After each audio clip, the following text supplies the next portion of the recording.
Very much, Mr. Speaker. May I be the first member in this House to offer my congratulations to Julia Gillard, the new Australian Prime Minister.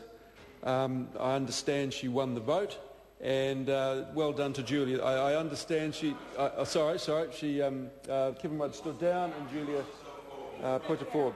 Now, I understand she's also the first female Australian Prime Minister.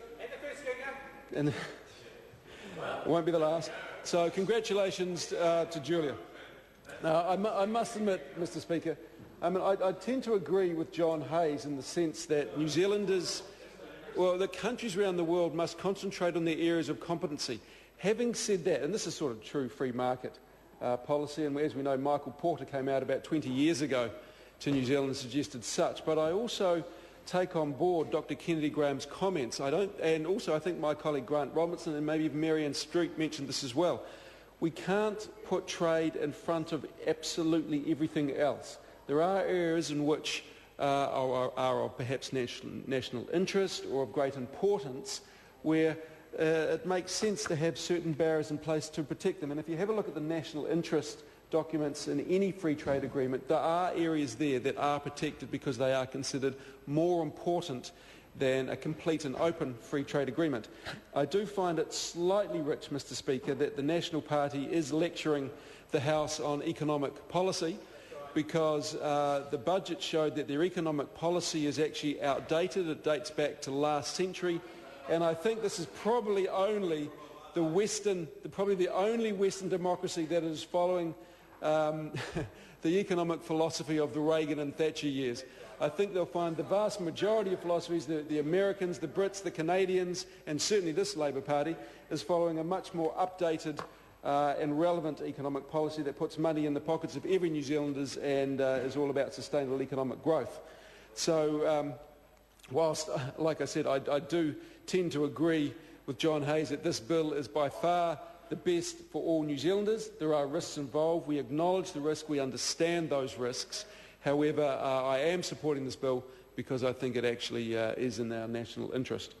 Mr. Speaker, this free trade agreement was signed in Kuala Lumpur on the 26th of October 2009. It provides New Zealand exporters, service providers and investors with new market access, opportunities and greater certainty and transparency in Malaysia.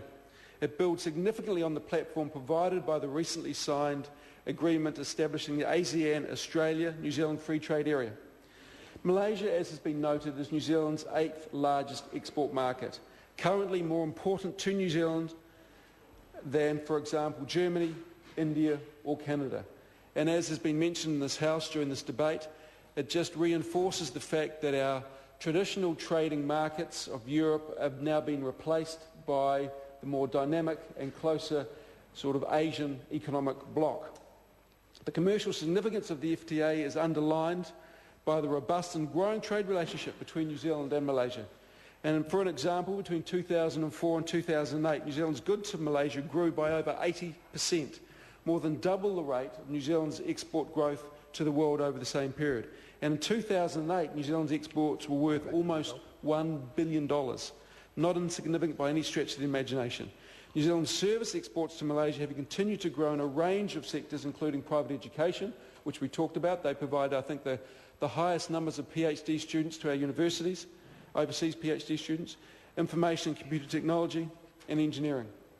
At the same time, Mr. Speaker, New Zealand investment in Malaysia has grown, albeit off a relatively low base, but by an annual rate of 77% since 2003 to almost $500 million in 2008. It is a very important market, but I will outline again my concern that I mentioned a couple of times, and that is that this government has not provided the companies that are perhaps in a position to take advantage of these free trade agreements with the tools needed to do it. When I asked the Minister this, he gave some sort of smart answer saying that he's asking people to do less, to do more for less. Yeah, I don't think that actually works, Mr. Speaker. You cannot ask people to do more, significantly more for significantly less. In this House today, and I'm assuming this bill is going to be passed because we all agree with it, well, the vast majority of us agree with it, we have passed in the last 24 hours a free trade agreement with Hong Kong and with Malaysia. And recently we passed one with China. These are markets which are incredibly different from New Zealand. They have a different legal system, they have a different culture, they have a different way of doing business, they have different religions. In fact, everything is different. And yet, 97% of our businesses, 97% are small to medium enterprises. They simply cannot afford to employ an international marketing or international market development manager. Now, Mr Grosser said that he would like to invite me to the next NZTE MFAT meeting. Well, I'd like to come along to that, and I'd like to relay a story. There's a New Zealand exporter who's a very good friend of mine, and I'm very happy to provide the Minister with his name, who turned up at a pre-arranged time at an NZTE office for a meeting that had been arranged in New Zealand, only to be told that he should go to the nation that he was in, their equivalent office. He turned up there a little bit annoyed, as you do. You fly halfway across the world to be told, no, we can't see you, only to be told by these people, well, you know the reason why NZTE didn't want to see you? Today is their Christmas party. Now, I ask, how professional is that? We want to send a message out there that New Zealanders are professional, we're competent, we know what we're doing, we know how to do this. And I saw a recent survey, actually, I think it was presented by either the outgoing Minister of NZT or someone who came to speak to the Labour Economic Caucus, and we have a whole range of people. You'd be surprised, actually, the people who would like to talk to us because they're a little bit disillusioned with what's happening over there.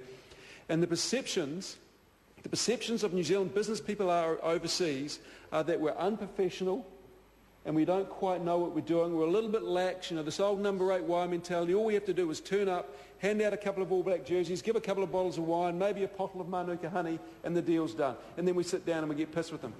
No longer is that good enough in the 21st century. No longer is that sufficient to get the deals done, because in this day and age of globalisation, we're competing with everyone. And in fact, this free trade agreement, what it does is it levels the playing field. Malaysia has free trade agreements with Japan, with ASEAN, they're negotiating free trade agreements with the United States, etc., etc. This isn't a first like it is with China. This isn't a first for us to get in there and make it happen.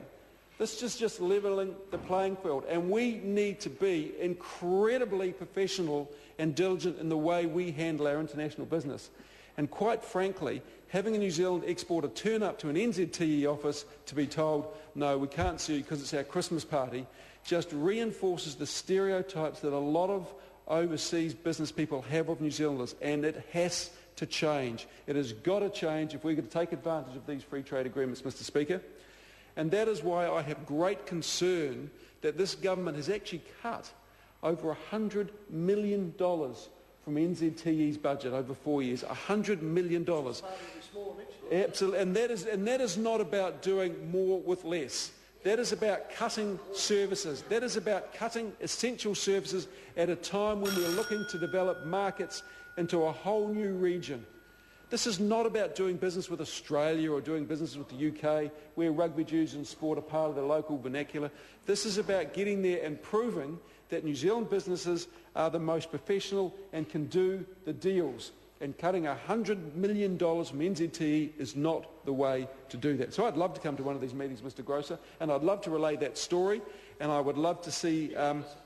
he won't listen, no, you're dead right. And I would love to see the response of NZTE. And what I said to my friend, when he told me this story, I said, well, don't worry about Tim Grosser. He's a very good trade negotiator. He has no weight around the cabinet table, which has been proven by how much money's been cut from his budget, but take it to the Prime Minister. Because I'll tell you what, John Key would be absolutely annoyed if he heard that that is the way that officials are dealing with New Zealand businesses. And I can tell you one thing, Phil Goff, who has spent a considerable amount of time negotiating free trade agreements on behalf of New Zealand, if he heard a story like that, he would be ropeable, absolutely ropeable, because that is not the way that we treat New Zealand businessmen and women who are going overseas to take advantage of these free trade agreements. It's hard enough as it is, let alone with that sort of carry-on. Mr Speaker, I do support this free trade agreement, and like I said, I do take on board Dr Kennedy Graham's concerns, but after having read the national analysis and going through the costs and the benefits and understanding where New Zealand has to position itself, I have come to the conclusion that in fact the benefits do outweigh the costs of this free trade agreement. I do support it, and I do congratulate Mr Grosser in getting the ball across the line, so to speak, but also very much acknowledge that Jim Sutton and Phil Goff did the vast majority of the grunt work for this free trade agreement. Thank you very much. Before I